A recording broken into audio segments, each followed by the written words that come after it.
This is the third video on KIZZA BESYGYES. The first one, which I uploaded about a year ago, was a video where I just talked of him generally. The second video, which I uploaded after he had been abducted and taken to Uganda, was of the views that I had then. This is the third. It has more intelligence and an update of the second one. The first one is a standalone video, but the second video and this one, they are related. As time goes on and as more evidence is found, I will update my viewers on what is happening. The gentleman is called Colonel Retired Dr. KIZZA BESYGYES, but Ugandans pronounce it as KIZZA BESYGYES. KIZZA, not KIZZA, KIZZA. That is how they pronounce it. Assuming that you watched the other video that I talked about his abduction, I will continue from there. We in the intelligence world like reading between the lines or listening to the unspoken word.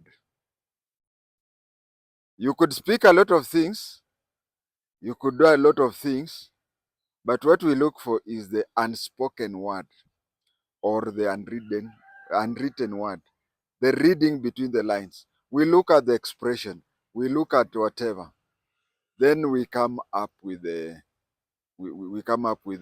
decision of what to happen this way or that way. Now, to read between the lines, let us read between the lines on the statement that Wycliffe Musalia Mudavadi released.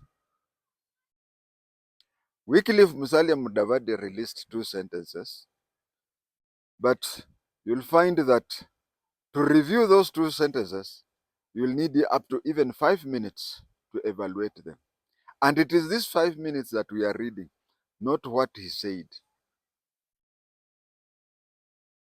Someone said that some people play with few harmful cards on the table, but below the table there's many. No, people play with few harmless cards above the table, but below the table there are many harmful cards. Now, our interest is not the few harmless cards on the table. We are interested in many harmful cards under the table. Who is Wycliffe Musalia Mudavadi? Wycliffe Musalia Mudavadi is the Chief Cabinet Secretary of Kenya. He is the Cabinet Secretary of Foreign Affairs, and he is the acting Cabinet Secretary for Internal Affairs. For the non-Kenyans, this is similar to being the Prime Minister, being the Minister for Foreign Affairs, and being the Internal Minister, all at a go. Acting Internal Affairs Minister. He talked diplomatically, choosing his words, but the way he was talking talks a lot. You'll find that from the first video, I had indicated that Kenya had said that they were not aware of the kidnapping. They were not aware of the kidnapping. But Uganda was openly saying that they did it with the full knowledge and participation of Kenya. If I have to sidestep a bit, and as I said, reading between the lines, there is this story that I'm trying to imagine. I'm trying to imagine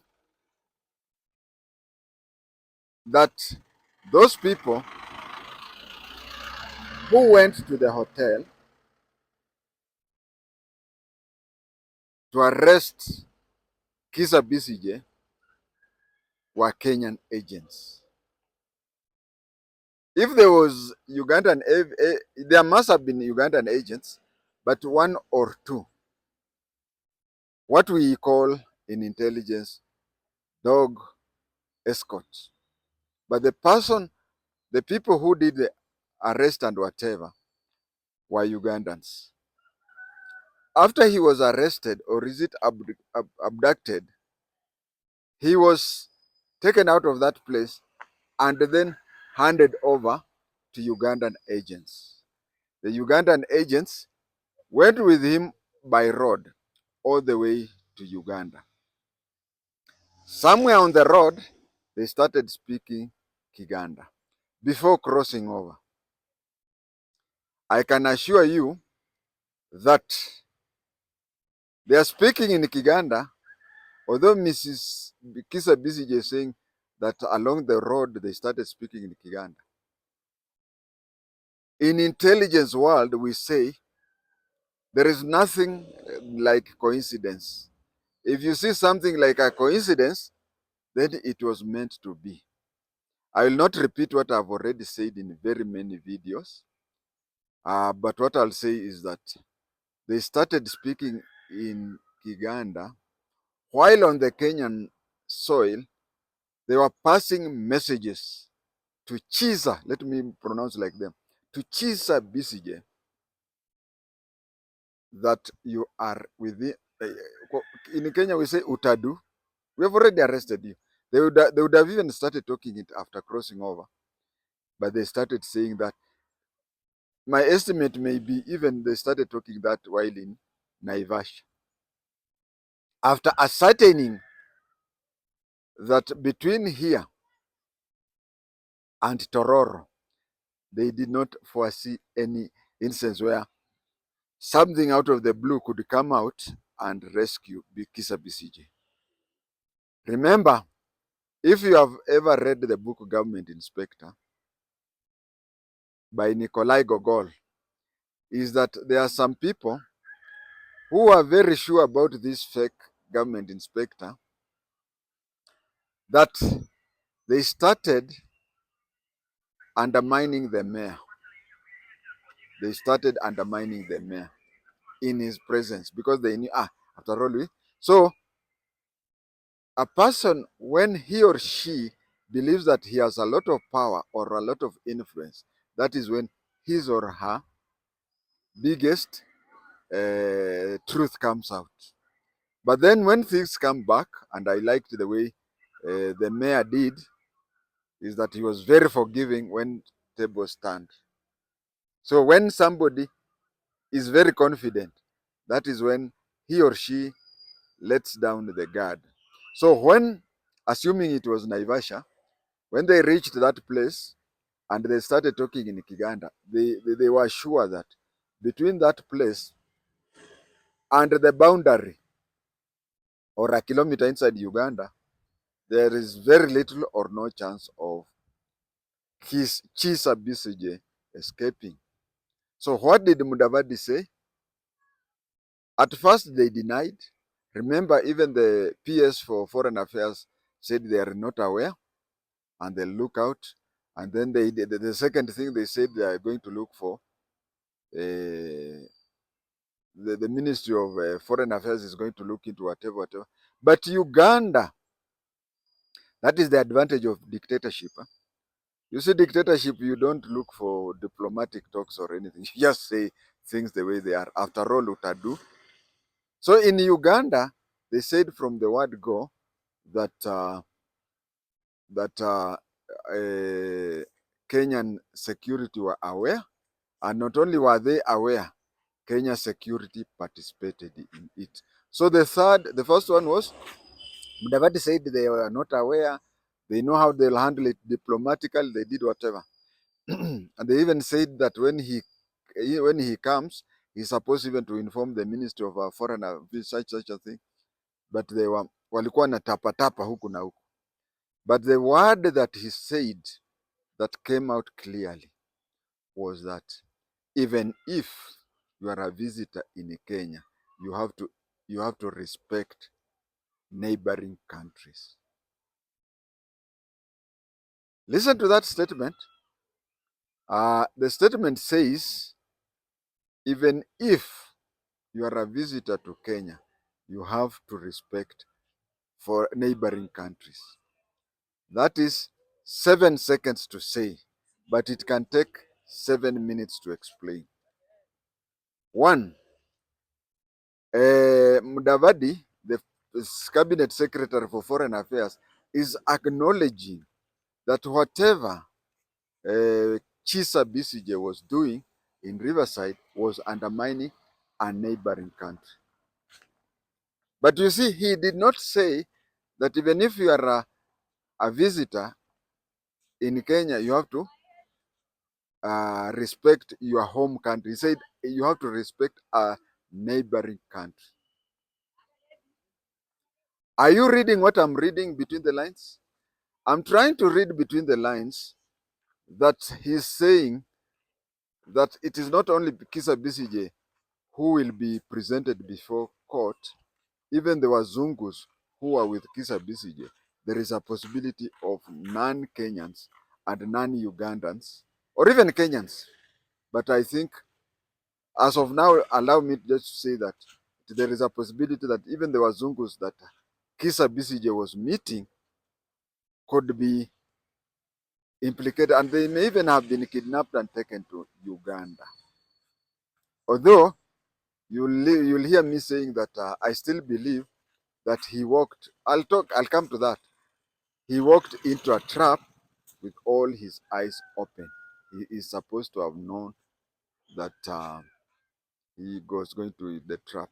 So Mudavadi says, even if you are a visitor, even if you are our guest or whatever, but do respect our neighboring countries. There is a statement there which may try to imply that some people who visited Kenya did not respect neighboring countries or country, in this case, Uganda. Let us also look at the way his wife is talking. Madam is saying, all the time I've listened, I've watched her in the social media and even in the news programs, Ugandan, Kenyan, and so on, and even Voice of America and BBC. I'm seeing her not even commenting that he was arrested outside Uganda. She's not even mentioning that. And remember, we are still under the topic where I said that we read between the lines. We don't listen to what people are saying, but we listen to what is not being said. She's not even complaining that he was arrested outside the jurisdiction of Uganda. No. According to her, she's saying that KIZZA BESYGYES, who is no longer a military man, why should he be taken to a court martial? That is what she's saying. I'm not hearing her saying, why is it that somebody arrested outside Uganda is being no, she's saying she just wants the case to be taken to a civilian court or even a constitutional court. Now, court martials and civilian courts, especially the constitutional courts, are worlds apart. In any country, in Kenya, in US, in anywhere you can mention. That is why in the Kenyan constitution of 2010, they brought in the system that if you are court-martialed, you can appeal in a civilian case. Before 2010, if you are court-martialed, that's the end. Nowadays, if you are court-martialed, you can appeal in the High Court. If you fail, you go to Court of Appeal and ultimately the Supreme Court. But in the Supreme Court, you only go there to appeal on constitutional matters.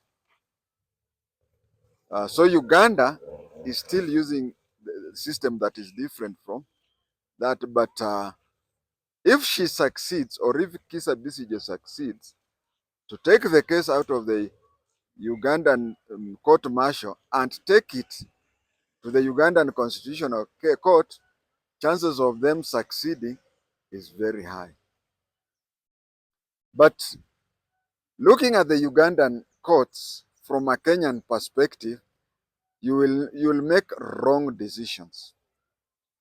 Kenya has the best courts maybe in Africa. A high court judge cannot be told by the chief justice that unamuona huyo Raphael Saya huyo, convict him. What used to happen during Moi's time. The Kenyan judicial system is that any magistrate or judge makes decision based on only two things. They make decisions based on the law and the constitution. And secondly, they make decisions based on evidence presented before them. That is in Kenya. But in Uganda, things are different. Yes, if they succeed to remove him from the court martial and take it to the Constitutional Court, they stand a far more better chance of succeeding. But you see, that is Uganda, and this is Kenya. So Kenyans don't judge that on the perimeter of Kenyan environment. You remember, Uganda basically is still under Nyayo system of government. It is still under a government similar to Nyayo system of government. So for Kenyans who are there during those days, I hope you understand me. I also understand why he has been taken to court martial. I will come to talk about it later, but basically believe that him and his friend there, they were two. They are not the only ones. Chances of including members of Uganda People's Defense Forces are high. Now, what happens you see, his advocate, his lawyer, was complaining that he's being taken to a military court when he's a retired person, when he's a civilian. But the way I am looking at it from where I'm standing is that it is possible and highly possible that members of the Ugandan military will at a later stage be charged alongside him. And in all my understanding of constitution world over is that if members of the military want to overthrow the government,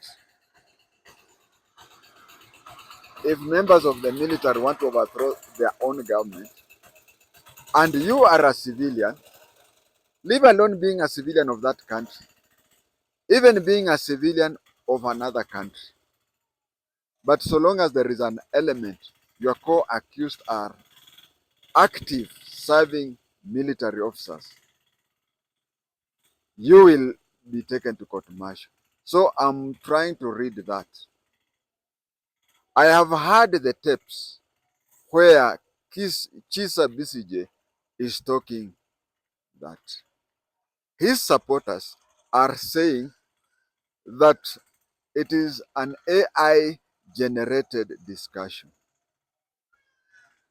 Well, from my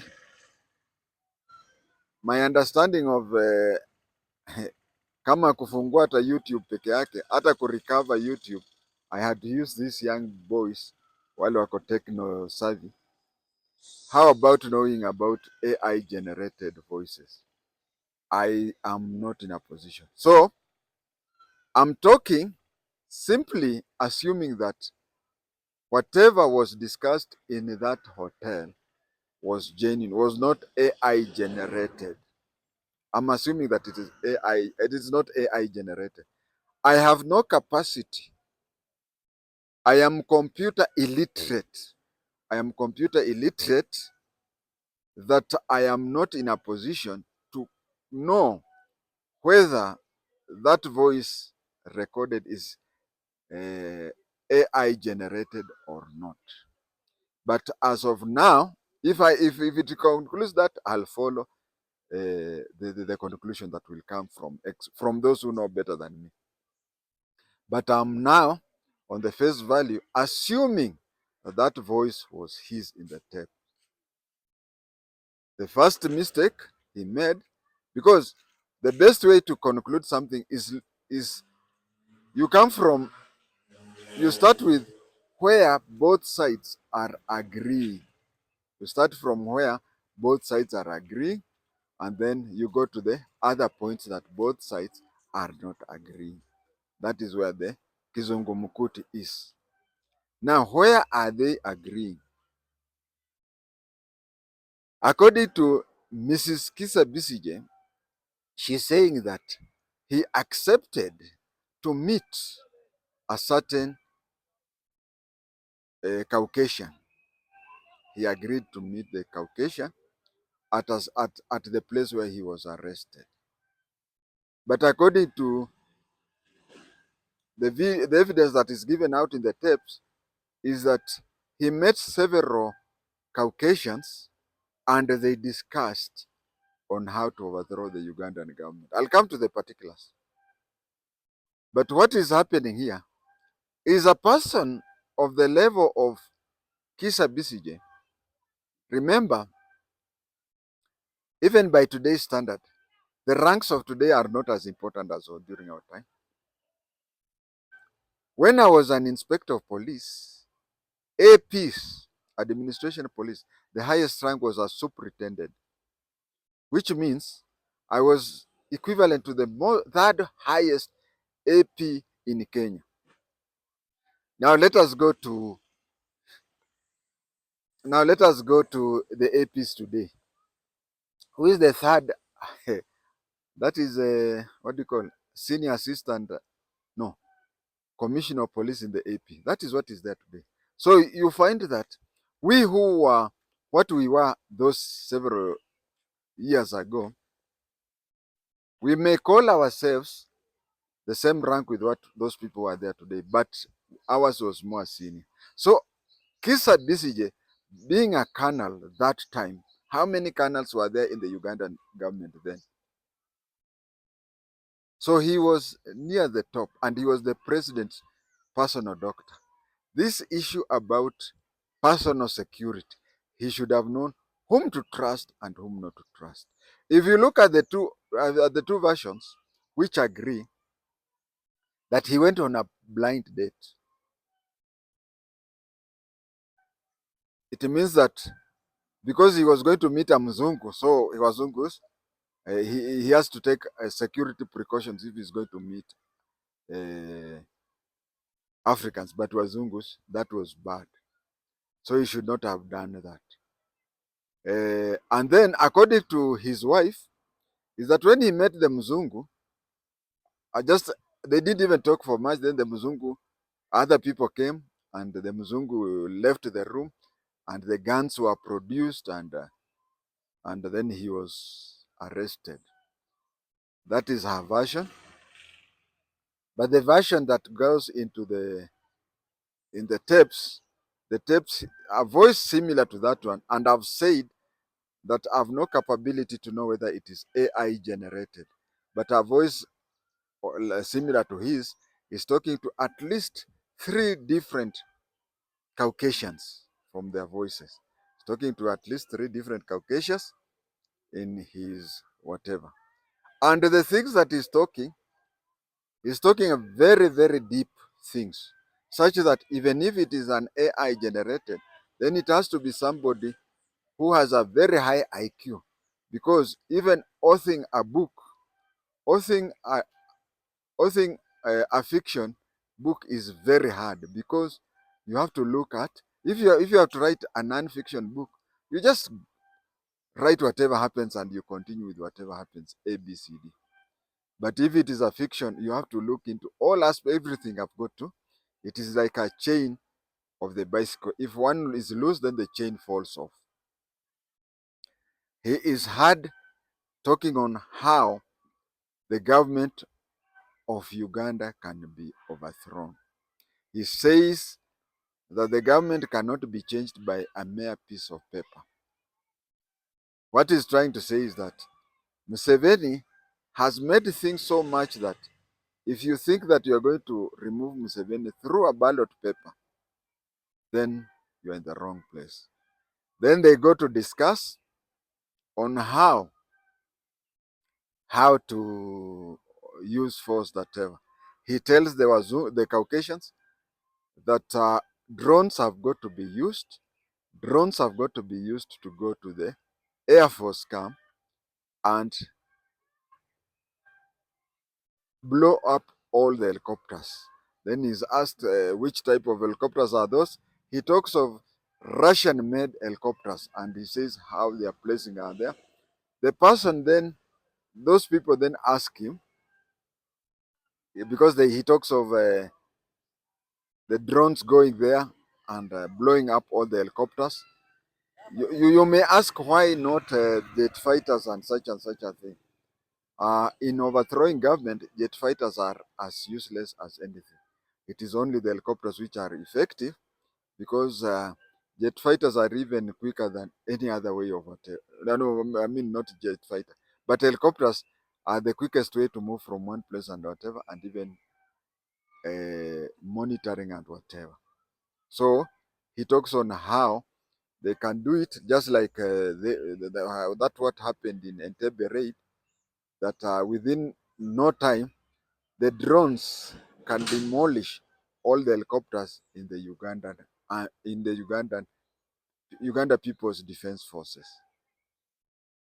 Then he seems to have come to a conclusion that without the Air Force, the army is either easy to take over, or he was even trying to say that their morale is so low that they only need what do you call, they only need somebody to psych them up. Then he also was talking about how Uganda, there's a time when Uganda was nearly overthrown, at a time when Uganda and Rwanda were not on good terms.